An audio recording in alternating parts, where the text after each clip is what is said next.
Chapter 28 Bodhisattva Vow. To be lonely is one thing, but to be without the company of my beloved sent me into the depths of a depression at the bottom of all despair. Having seen the warmth of this light, my existence became so cold that all I could do was wander about in this graveyard. Again and again, I spent my time daydreaming about how I had lost the flame. Each time I awoke, I found myself afraid to open my eyes. Without the light of his flame, I would never find the beloved, and so I tumbled forward until I collapsed. Burying myself in ashes, I piled bones and debris over me, knowing very well my mistakes would linger on forever. Cold and tired, I lay buried for ages until the fear became so great that I had to stand up and run from my own thoughts. After enough time, I would rise up like a hungry ghost, trying to fill its appetite. But again, there was nothing to quench my yearning for the Lord. I looked everywhere, but where was he hiding? There was no milestones to mark my path, and without sight as a reference, everything felt the same.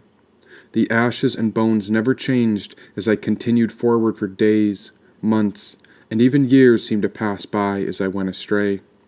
Each moment grew so long and so dull that I could not escape the boredom. There was nothing to fill this space of what I had lost. But was any of it real? Had I felt the warmth, or was I trapped inside an illusion all this time? Just as I thought it, I stumbled into something of substance. Finally, there was something else here. Feeling my way around it, there was a cage atop a great mountain of ashes. A prison had been placed in this desolation. I began to understand that this square was an enclosure, and only a single beam was broken, granting me access within. Soon I realized I'd come back to the panther's dwelling, and rather than avoid the horrors within, I decided it was only right to make this my home. There was no other place for me, and in the search of my beloved, this was as close as I could ever come to truly knowing him, and now the darkness covered all I could see, for it was I who was trapped in time, while the panther roamed free. Days turned to weeks while I paced the inner cell until I drove myself mad. Crawling on my hands and knees, my essence would thud against the beams as I stumbled to and fro. My gaze, staring through the bars, grew so weary that I could hold in nothing more, for it seemed as though there were 1,000 bars, and behind the 1,000 bars, no world. As I paced in cramped circles over and over, my powerful strides became a ritual dance around a center of a lost light where a great will stood paralyzed. At times, the curtains of my eyes lifted without a sound, and a shape entered, slipping through the tightened silence of my shoulders, reaching for the heart. It died. "Ma, he's trapped. We have to save him," a voice shouted from the darkness. I couldn't even look. This darkness was all I could see, and rather than observe anything outside the cage, I continued pacing in madness. "Do it, my love. After all, every creature is my only child," said a woman's voice. Something was changing. Energy crept up my spine. But where was the beloved, and how had these voices begun to align? Stuck in the depths of my own inner prison, I felt the presence of a life beyond my own. It too was trapped in the darkness, and soon I began to believe that I wasn't here alone. Had the panther come back to save me? Was he hiding in the darkness watching the journey that had taken place? Was I dreaming or insane? And was all this something real, or was I lost in empty space? "Allah!" his voice cried out. Someone had just yelled my beloved's name. "Allah!" My head thudded along the bars, but my ritual continued on. I couldn't even turn to look because I was too far gone. Then there appeared a shadow. The soul was up on the tip of his toes. Now this warrior began to dance when his energy began to flow. The ground started to tremble when a creature began to frolic and spin. A man was summoning a great dakini when I saw her emerge through the wind. A great being had arrived. She was connected to the spirit of the earth. Soon the ground beneath me began to quake when I heard the panther's roar take birth. "Allah!" the voice screamed out a third time. The name of the beloved shook the ground when I felt the wrath of God's rage. Now a great light took hold of me when I saw 7 mysterious goddesses circling this cage. These 7 had come from a great distance, and this was every aspect of the goddess's soul. Now the darkest Dakini emerged from the center of my own heart, and she was dancing above the burnt ashes of empty charcoal. 7 divine females appeared in various colors. Each aura was a magnificent sight, and each one of them wore various halos, all stemming from multicolored light. Now the dark goddess of truth stood in front of them all. This was the hidden one all along. The dark goddess who was whispering from within my heart, with words like a profound and mysterious song. Black dreadlocks floated under blue accents, all layered under a crown of bones. Her vibrational aura resonated from her throat when I realized her power was impossible to be known. She reached between her bosoms. There she opened up the center of her chest. Separating the emptiness between her fingers, a bleeding heart was nestled between her breasts. Pulling her heart out from within, she offered it to me with open arms. I took hold of her precious jewel and accepted her sacred charm. There within this gem, I felt the light of the panther's flame. It was glowing with radiant love, and that's when I realized her and this panther's fire were one and the same. Only when you have stabilized your heart in right faith, steadfast hope, and perfect love, then you will heave up your heart in high contemplation of your Creator, said the goddess of truth. Her eternal jewel began to warm the longing for my beloved when a great fire began to spread. Hail, Queen Wisdom! The beloved is within you, I shouted to all her forms. And there the light is within your sister, O pure and holy simplicity. Lady, holy poverty, God is within you too, and within your sister, holy humility. Lady, holy love, I can see God in your heart, and within your sister, holy surrender. More and more dakinis began to emerge behind them. Countless striking spirits of every color and aura all came to gather behind the dark blue goddess of truth. First there were 21 goddesses, then behind them appeared a total of 108. And these women were gathered behind the dark blue goddess like an army of the feminine aspects throughout all time everywhere. In awe, my mouth dropped open as each goddess revealed her burning heart behind the pinnacle of the goddess of truth. A legion of divine women, who had all given birth to this light, towered before me while I continued to rejoice. All holy virtues, God is within you, God from whom you proceed and come. There is not a single person in the whole world who can possess any one of you without first dying to herself. The person who practices one and does not violate the others possesses all. The person who violates one possesses none and violates all. Each and every one of you transcends vice and error. Holy wisdom transcends the spirit of evil and unravels all its tricks. Pure and holy simplicity transcends the learning of this world and surpasses all natural wisdom. Holy poverty transcends all greed, clinging, and the anxieties of this life. It is holy humility who transcends pride and all the inhabitants of this land.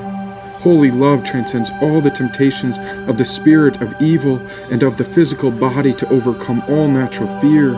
And of course, holy surrender transcends all ordinary and selfish desires. She quells our lower nature and makes us answer to the Spirit and serve each other. This level of submission subjects us to everyone on earth, not only to human beings, but to all the creatures as well to the wild animals, so that they can do what they like with us, as far as God allows them. These women said nothing, yet they gazed upon me with pure compassion, embodying all that was uncorrupted and free. They were the keepers of this holy fire, guardians of the eternal flame. And so I began to realize that within these abundant women was the great spirit from which all life first came. I will always bow to my Father, honoring the power behind his light, but it is the Mother who transforms this potential by giving all living form an identity and birthright. For without the Mother's sacred womb, all life would cease to grow. The true jewel of all living beings is stored in the heart, and it is the Father's light that makes us grow.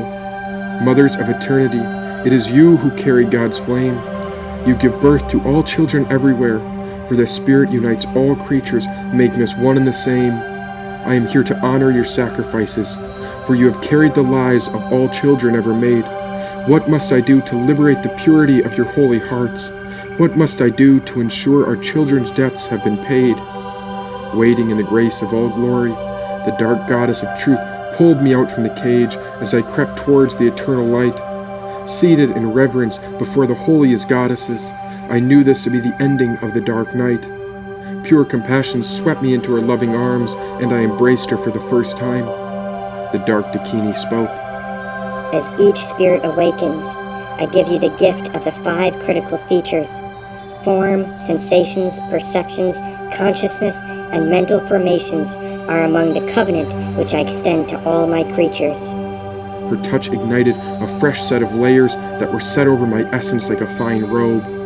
Through this unknowable power, I began to come to life, and so the dark goddess continued. There is a vow of the Bodhisattva. These are my guardians who come together to protect the creatures of all living breeds, for they swear to relieve the suffering of my children until all sentient beings have been freed. Coming together as one, they protect what the mother has made. And for those willing to live and die for my children, they agree not to be swayed. Are you the one who is worthy of this great calling? Are you the protector of all my youth? Remember, someday each mortal body will perish, but the souls of the Bodhisattva are forever protected in the home of my truth. Now, if you wish to protect our spirit, it is love that will illuminate all hearts. You must listen closely before you take this vow, and if you agree, I will plant the eternal flame within you before your journey starts.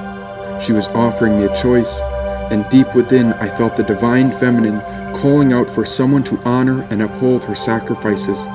For as long as life has flourished throughout all lands everywhere, it was the mother who had given up her body again and again so that her children could crawl out upon the land and live with the great soils that sustain all beings. The mother of the planet was seeking protectors to rise, and with her heart in my hands, I had found the reason of my life. If you are seeking a guardian of truth, then it is I who will answer the call to protect this holy flame. I am willing to battle on behalf of the beloved Creator so that we may uphold the virtues of God and all the Father's holy names.